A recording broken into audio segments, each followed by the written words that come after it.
Pengertian kepemimpinan. Sejarah umat manusia memperlihatkan kepada kita bahwa sejak zaman dahulu, manusia yang hidup berkelompok sudah mengenal istilah kepemimpinan.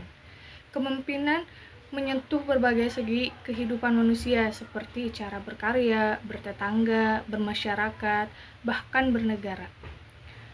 Betapa pentingnya kepemimpinan dan betapa manusia membutuhkannya sampai ada yang berpendapat bahwa di dunia atau umat manusia di dunia ini pada hakikatnya hanya ditentukan oleh beberapa orang saja, yaitu yang berstatus sebagai pemimpin. Lalu, apakah kepemimpinan itu? Kata pemimpin mengandung pengertian mengarahkan, membina atau mengatur, menuntun dan juga menunjukkan ataupun mempengaruhi. Menurut Dubin dalam Fielder dan Chambers 1974, kepemimpinan adalah aktivitas para pemegang kekuasaan dan membuat keputusan. Para ahli manajemen berpendapat bahwa kepemimpinan sebagai suatu konsep manajemen di dalam kehidupan organisasi mempunyai kedudukan strategis dan mempunyai gejala sosial yang sangat diperlukan dalam kehidupan berkelompok. Kepemimpinan merupakan titik sentral dan dinamisator seluruh proses kegiatan organisasi. Kepemimpinan mutlak diperlukan bila terjadi interaksi kerjasama antara dua orang atau lebih dalam mencapai tujuan organisasi. Selanjutnya yaitu pengertian kepemimpinan dari beberapa ahli. Yang pertama, ada Fiedler, menjelaskan pengertian kepemimpinan sebagai pola hubungan antara individu yang menggunakan wewenang dan pengaruhnya terhadap kelompok orang. Kepemimpinan ini dimaksud agar orang dalam kelompok tersebut bekerja sama demi tercapainya tujuan organisasi. Dan yang kedua ada Gerge R. Terry. Pengertian kepemimpinan menurut Gerge adalah hubungan yang ada di dalam diri seseorang atau pemimpin serta pengaruh yang lain untuk mau bekerja secara sadar dalam kaitannya untuk mencapai tujuan yang diinginkan. Selanjutnya itu pengertian pemimpin menurut Kartini Kartono 2003 ayat 27.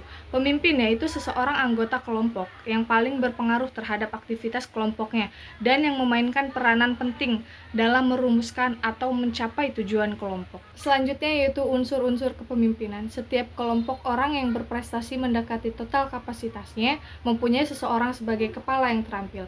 Dalam seni kepemimpinan, menurut Firmansyah dan Mahardika 2018 halaman 196, keterampilan kepemimpinan ini merupakan gabungan dari paling sedikit 4 unsur pokok. Unsur-unsur kepemimpinan tersebut adalah sebagai berikut. Yang pertama yaitu kekuasaan. Kemampuan memakai kekuasaan dengan efektif dan dengan cara yang bertanggung jawab.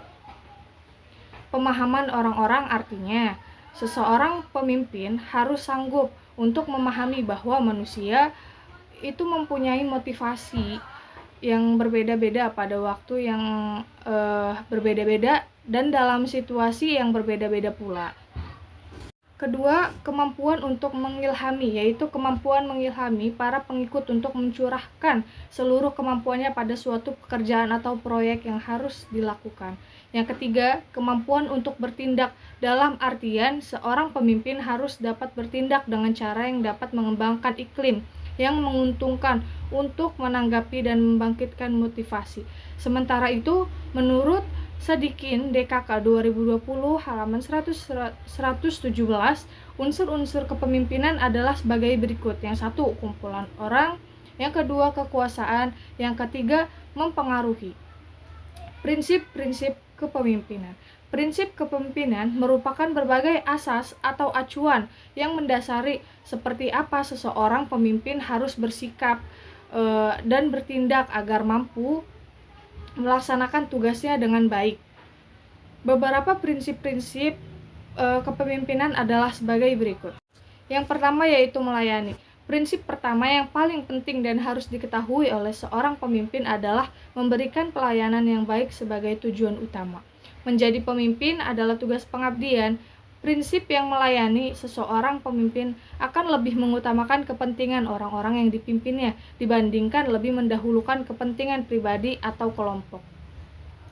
Pemimpin yang lebih mengutamakan kepentingan orang-orang yang dipimpinnya akan mau turun langsung untuk melihat, menyaksikan dan mendengarkan keluhan, kesudahan, kesulitan, dan persoalan yang dialami oleh karyawannya atau bawahannya. Dan yang kedua, membuat keputusan. Pembuatan keputusan merupakan tugas paling utama yang harus dilakukan oleh seorang pemimpin. Keberhasilan seorang pemimpin untuk menentukan kebijakan yang ingin dibuat atau ditetapkan diawali dengan sebuah keputusan strategis yang diambil oleh pemimpin tersebut. Membuat keputusan merupakan fungsi-fungsi dasar berpikir, di mana proses penggunaan pikiran dalam mengarahkan pada suatu tindakan untuk menetapkan suatu pilihan. Yang ketiga, keteladanan. Pemimpin dinilai dari apa yang telah dilakukan atau diberikannya kepada organisasi dan orang-orang yang dipimpinnya. Pemimpin yang menunjukkan pengaruh baik dan memberikan nilai positif bagi organisasi dan pengikutnya akan mampu menjadi teladan bagi yang dipimpinnya. Keteladanan seorang pemimpin ditunjukkan melalui sikap dalam memberikan inspirasi, membimbing, dan memotivasi bawahannya, memiliki kemampuan luas, kreatif, visioner, bekerja secara jujur dan ikhlas, serta memiliki perhatian dan kepedulian. Yang keempat adalah bertanggung jawab. Menjadi pemimpin merupakan tanggung jawab besar yang harus diemban sebagai bentuk dari amanah, dukungan, atau kepercayaan orang lain yang memiliki harapan kepada seseorang pemimpin tersebut untuk melakukan perubahan yang lebih baik dari keadaan sebelumnya. Yang kelima yaitu bekerja sama. Pemimpin yang efektif akan mampu menciptakan budaya kerja sama tim yang baik antara anggota organisasi, melakukan komunikasi yang efektif dengan para bawahan, serta menciptakan lingkungan kerja yang baik. Terciptanya kerjasama yang baik, maka seluruh pekerjaan akan diselesaikan dengan tepat waktu. Tujuan yang diinginkan dapat dicapai dan para anggota organisasi akan bekerja dengan senang hati. Dan yang keenam, menciptakan perubahan. Pemimpin harus mempunyai membuat terobosan-terobosan baru sehingga suatu pembaharuan fundamental baik pada tubuh organisasi, produk atau jasa maupun bagi orang-orang yang dipimpinnya. Pemimpin yang memiliki inovatif dan kreativitas akan menghindari pola kerja yang bersifat rutinitas yang monoton sehingga tidak memberikan arah perkembangan yang baik bagi yang dipimpinnya. Kreativitas, pemimpin juga akan berani menciptakan peluang-peluang dan menghadapi tantangan-tantangan besar dalam mencapai tujuan yang diinginkan. Selanjutnya yaitu tingkatan kepemimpinan. Suatu organisasi atau bahkan suatu negara dapat memiliki banyak pimpinan sekaligus yang melakukan tugas dan aktivitas sesuai tingkatnya. Hal tersebut karena kepemimpinan dapat dibagi dalam beberapa tingkatan sesuai dengan besarnya tanggung jawab yang dipikul oleh pemimpin itu sendiri. Beberapa tingkatan kepemimpinan menurut Sadikin DKK 2020 halaman 123 adalah sebagai berikut. Yang pertama, kepemimpinan tim. Kedua, kepemimpinan operasional. Ketiga, kepemimpinan strategis.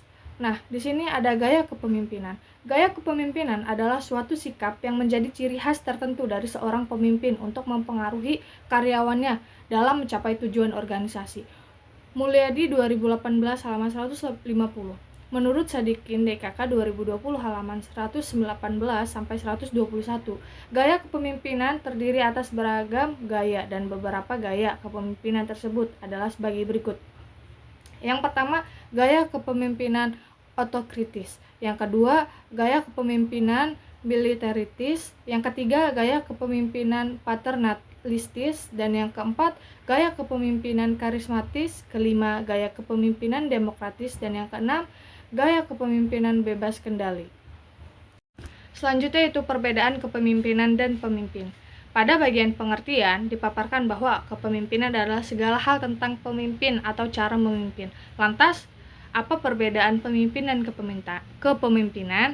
Melihat pada pengertiannya, kepemimpinan adalah hal yang berkaitan dengan pemimpin atau cara memimpin. Sejumlah tokoh juga menjelaskan bahwa kepemimpinan adalah kemampuan seseorang dalam memimpin suatu kelompok untuk mencapai tujuan.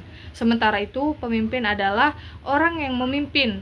Dengan kata lain, pemimpin merupakan seseorang yang melakukan kegiatan memimpin, yaitu mengetahui atau mengepalai sebuah kelompok maupun organisasi.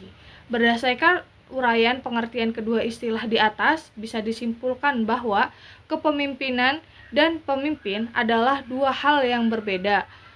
Meski demikian, kedua istilah itu saling berkaitan satu sama lain. Nah, secara umum, fungsi kepemimpinan dibagi menjadi 5 kategori. Kelima fungsi tersebut meliputi yang pertama adalah fungsi delegasi. Fungsi kepemimpinan delegasi artinya bahwa pemimpin memiliki rasa percaya kepada seseorang yang dipimpinnya. Hal ini berkaitan dengan masalah pelimpahan kewenangan termasuk dalam pengambilan keputusan. Dengan demikian, tujuan yang telah disepakati dapat tercapai karena adanya kerjasama yang baik antara pemimpin dengan orang-orang yang dipimpinnya. Yang kedua adalah fungsi instruktif. Fungsi instruktif memiliki arti bahwa seorang pemimpin dapat menjelaskan mengenai cara melaksanakan sebuah pekerjaan dalam organisasi atau kelompok. Sehingga dalam hal ini pemimpin bertindak sebagai komunikator yang menentukan berbagai aspek di organisasi yang dipimpinnya. Yang ketiga yaitu fungsi konsultatif. Meski kepemimpinan seringkali dilakukan dengan satu arah, namun, pemimpin juga harus bisa menjalin komunikasi dua arah dengan anggota yang dipimpinnya. Dalam hal ini, kepemimpinan memiliki fungsi konsultatif sehingga pemimpin dapat melakukan komunikasi dua arah ketika akan mengambil keputusan atau memerlukan pertimbangan dari kelompoknya. Yang keempat yaitu fungsi partisipatif, hampir serupa dengan fungsi konsultatif. Fungsi partisipatif juga merujuk pada sikap pemimpin yang turut melibatkan anggotanya dalam pengambilan keputusan. Yang kelima yaitu fungsi pengendalian. Fungsi kepemimpinan yang terakhir adalah fungsi pengendalian atau kontrol. Pemimpin memiliki kewenangan untuk mengatur aktivitas anggotanya sehingga tetap terarah, yakni menuju pada tercapainya tujuan yang telah disepakati. Selanjutnya yaitu tujuan kepemimpinan. Dirangkum dari berbagai sumber, tujuan kepemimpinan dapat dibagi menjadi 5 poin sebagai berikut. Kepemimpinan bertujuan untuk membantu terciptanya suatu iklim sosial yang baik di dalam sebuah kelompok. Iklim sosial ini akan berpengaruh pada para anggota dalam melakukan tugasnya untuk mencapai tujuan kelompok. Kepemimpinan juga bertujuan untuk menetapkan prosedur kerja di dalam kelompok. Prosedur ini akan menjadi panduan dan acuan tentang bagaimana suatu pekerjaan harus dilakukan sehingga sejalan dengan tujuan yang ingin dicapai. Selanjutnya, kepemimpinan memiliki tujuan untuk membantu mengkoordinir setiap orang di dalam kelompok. Kepemimpinan bertujuan untuk mengambil keputusan untuk keberlangsungan kelompok. Kepemimpinan bertujuan memberi kesepakatan kepada kelompok untuk berkembang. Dalam hal ini, pemimpin memberikan kesempatan kepada kelompok yang dipimpinnya untuk belajar dari pengalaman, termasuk kesalahan di masa lalu, sehingga dapat berkembang ke arah yang lebih baik. Dan terakhir yaitu kesimpulan. Kepemimpinan merupakan kemampuan mempengaruhi orang lain, bawahan atau kelompok. Kemampuan mengarahkan tingkah laku bawahan atau kelompok. Memiliki kemampuan atau keahlian khusus dalam bidang yang diinginkan oleh kelompoknya untuk mencapai tujuan organisasi atau kelompok. Kepemimpinan adalah kemampuan seseorang mempengaruhi dan memotivasi orang lain untuk melakukan suatu sesuai tujuan bersama.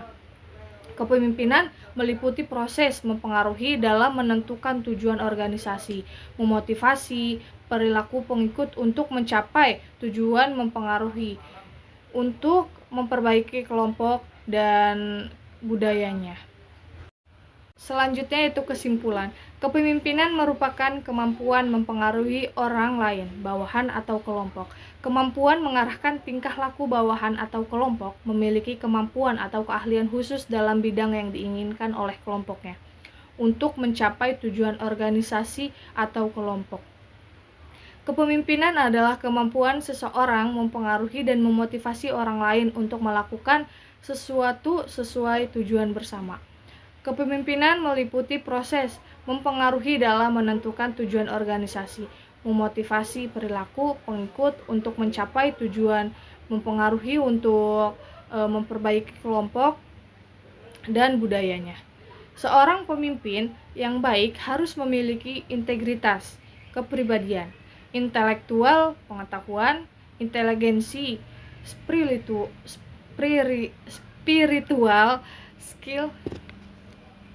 skill atau kemampuan, keahlian, memiliki power atau dapat mempengaruhi orang lain, mau belajar, mendengar, dan siap dikritik. Apabila setuju isi dari esensi atau hakikat kepemimpinan tersebut telah dimiliki oleh seorang pemimpin, maka pemimpin tersebut akan arif dan bijaksana. Mungkin itu saja yang dapat saya sampaikan, kurang lebihnya mohon maaf. Wabillahi taufiq wal hidayah. Wassalamualaikum warahmatullahi wabarakatuh.